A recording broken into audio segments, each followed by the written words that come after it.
नमस्ते friends. आज आपण कोथिंबीर वडी अगदी झटपट आणि सोप्या पद्धतीने कशी बनवता येईल ते पाहणार आहोत. कधी कधी काय होतं ना की भरपूर असे पाहुणे अचानक येतात. कोथिंबीर तर घरामध्ये भरपूर अशी अवेलेबल असते, पण काय होतं की कोथिंबीर वडी बनवायला बऱ्याच जणांना अवघड वाटते. ती वाफवायची, त्यानंतर ती तळायची, तर यामध्ये भरपूर वेळ जातो आणि प्रोसेसही भरपूर करावी लागते. त्यामुळे आज आपण खूप कमी वेळामध्ये कुरकुरीत आणि अजिबात तेलकट न होणारी वडी बनवणार आहोत. एकदा या पद्धतीने कोथिंबीर वडी नक्की करून पहा. रेसिपी आवडल्यास नेहमीप्रमाणे एक लाईक नक्कीच करा. वेळ न घालवता अगदी पटकन रेसिपीला सुरुवात करूयात. कोथिंबीरची वडी बनवण्यासाठी इथे मी ताजी अशी हिरवीगार कोथिंबीर स्वच्छ अशी साफ करून घेतलेली आहे आणि अशा पद्धतीने 2 ते 3 पाण्याने स्वच्छ अशी धुवून घेतलेली आहे. आता आपल्याला ही कोथिंबीर बारीक अशी कट करून घ्यायची आहे. तर बारीक कट करण्याची इथे सोपी पद्धत तुम्हाला मी सांगते. तर अशा पद्धतीचा जो करकरी चाकू असतं किंवा सुरी असते, तर ती आपल्याला वापरायची आहे. अशा या सुरीने कोथिंबीर अतिशय मस्त आणि पटकन बारीक अगदी कट होऊन जाते.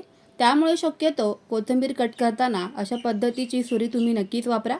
आता काय करायचं, ही कोथिंबीरची जी जुडी आहे ना, तर ती अशी हातामध्ये पकडायची आहे, म्हणजे मूठ अगदी घट्ट धरून ठेवायची आहे आणि अर्ध्यातनं ही कोथिंबीर अशी कट करायची आणि सुरीने अगदी बारीक बारीक याचे असे कट करत जायचं आहेत आणि पुन्हा हा जो भाग कट केलेला आहे ना, तो असा आतमध्ये सरकून द्यायचा आहे. म्हणजे पुन्हा तो भाग कट होतो. म्हणजे डबल टिबल वेळा आपल्याला काय होतं ना की ही कोथिंबीर बारीक अशी कट करता येते. बारीक अशी कोथिंबीर कट करण्याची ही अगदी सोपी आणि मस्त पद्धत आहे. तुम्ही एकदा नक्कीच करून बघा. या पद्धतीने कोथिंबीर अतिशय बारीक कापली जाते. सेम पद्धतीने इथे मी सर्वच कोथिंबीर कट करून घेते. अतिशय बारीक स्वरूपामध्ये कोथिंबीर मी कट करून घेतलेली आहे. आता पुढची प्रोसेस करूया. 2 वाटी आपल्याला या कोथिंबीरमध्ये बाजरीचं पीठ घालायचं आहे, स्वच्छ चाळून घेतलेलं. बाजरीच्या पिठाऐवजी तुम्ही इथे ज्वारीचं पीठ वापरलं तरी पण चालेल. त्यानंतर इथे 1 वाटी मी बेसन पीठ घेतलेलं आहे. असं बेसन पीठ घेतल्यामुळे कोथिंबीर वडीला खमंगपणा येईलच, तर त्याचबरोबर मिश्रणाला एकजीवपणाही येईल. तसेच मस्त असा क्रिस्पी किंवा कुरकुरीतपणा येण्यासाठी यामध्ये 1 ते 2 चमचे किंवा अर्धी वाटी तांदळाचं पीठ घालायचं आहे.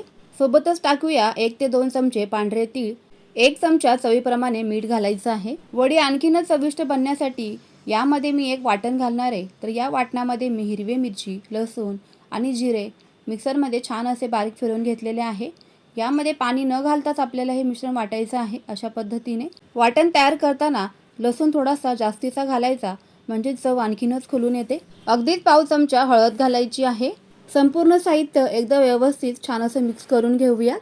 तुमची कोथिंबीर जर का जास्त ओलसर असेल तर अगोदर काय करायचं, हे सर्व जे पिठं आहेत ना, ते अगोदर मिक्स करून घ्यायचे, म्हणजे पाण्याचा अगदी परफेक्ट अंदाज येऊन जातो. असं केल्यामुळे मिश्रण जास्त पातळ होत नाही. मी घेतलेली कोथिंबीर कोरडी असल्यामुळे यामध्ये मी पाण्याचा वापर करणार आहे. म्हणूनच सुरुवातीपासून लागेल तसं अगदी थोडं थोडंसं पाणी यामध्ये ॲड करायचं आहे आणि शक्य तितकं आपल्याला घट्टसर या पिठाचा गोळा मळवून घ्यायचा आहे. बाजरीचं पीठ आपण यामध्ये वापरल्यामुळे शक्य तितकं कमीत कमी पाणी आपल्याला यामध्ये वापरायचं आहे. शक्य तेवढं आपल्याला घट्टसर या पिठाचा गोळा असा मळवून घ्यायचा आहे, म्हणजे आपली कोथिंबीर वडी तेलकट न होता मस्त अशी कुरकुरीत आणि खुसखुशीत बनून तयार होईल.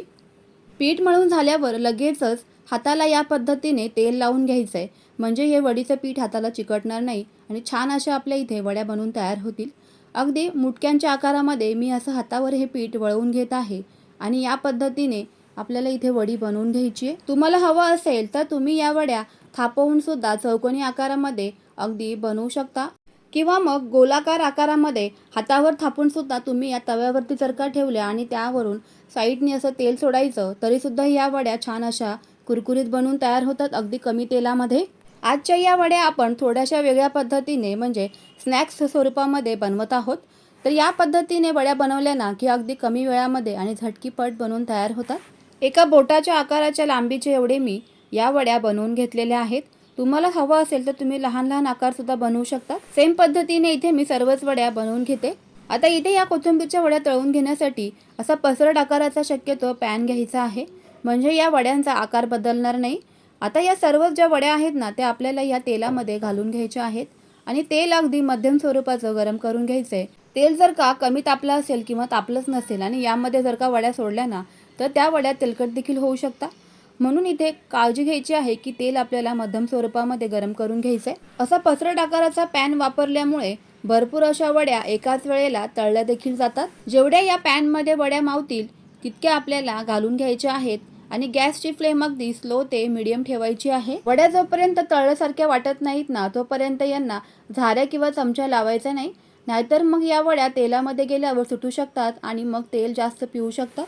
या सर्व स्टेप्स लक्षात घेऊन जर का वड्या तळल्या ना तर मस्त तोंडात जाताच विरघळणाऱ्या आणि खुसखुशीत अशा आपल्या या वड्या इथे बनवून तयार होतात. तुम्ही जर का खूप जास्त तेलकट खात नसाल तर ह्या वड्या तुम्ही तव्यामध्ये सुद्धा थोड्याशा तेलावरती झाकण ठेवून वाफवून घेऊ शकता आणि अगदी पटकन ह्या वड्या बनवून तयार होतात. काही वेळानंतरच आपल्या या वड्या लगेचच कुरकुरीत अशा तळून झालेल्या आहेत, मस्त दिसत आहेत. तर आपण या बदामी रंगावरती आल्यानंतर लगेचच तेलाच्या बाहेर काढून घेऊयात. तेलामध्ये अजिबात या वड्या सुटलेल्या नाही आहेत, पसरलेल्या देखील नाही आहेत आणि तेलकट सुद्धा अजिबात झालेल्या नाही आहेत. त्यामुळे तुम्ही बघू शकता तेलही अजिबात खराब झालेलं नाही आहे. अगदी साधी सरळ सोपी रेसिपी आहे. या कोथिंबीर वड्यांना आपण कोथिंबीरचे मुटके सुद्धा म्हणू शकतो. अगदी सेम पद्धतीने सर्वच वड्या इथे मी तळूनच घेत आहे. या पद्धतीने बनवलेल्या या कोथिंबीरच्या वड्या अगदी मस्त झटपट आणि अगदी खुसखुशीत बनवून तयार होतात. तुम्ही सुद्धा या पद्धतीने एकदा या वड्या नक्कीच करून बघा. रेसिपी आवडली असेल तर प्लीज व्हिडिओला एक लाईक नक्कीच करा. यामुळे मला खूप जास्त मोटिवेशन मिळत असतं आणि तुम्हाला जर का रेसिपी आवडली असेल तर जास्तीत जास्त शेअर नक्की करा. छान अशा गरमागरम थंडगार दह्यासोबत किंवा सॉससोबत या वड्या आपण खाऊ शकतो आणि मुलं देखील स्नॅक्स म्हणून मस्त या वड्या देखील एन्जॉय करतात. चला तर मग फ्रेंड्स पुन्हा भेटूयाच. तोपर्यंत always keep smiling and keep cooking. Bye bye.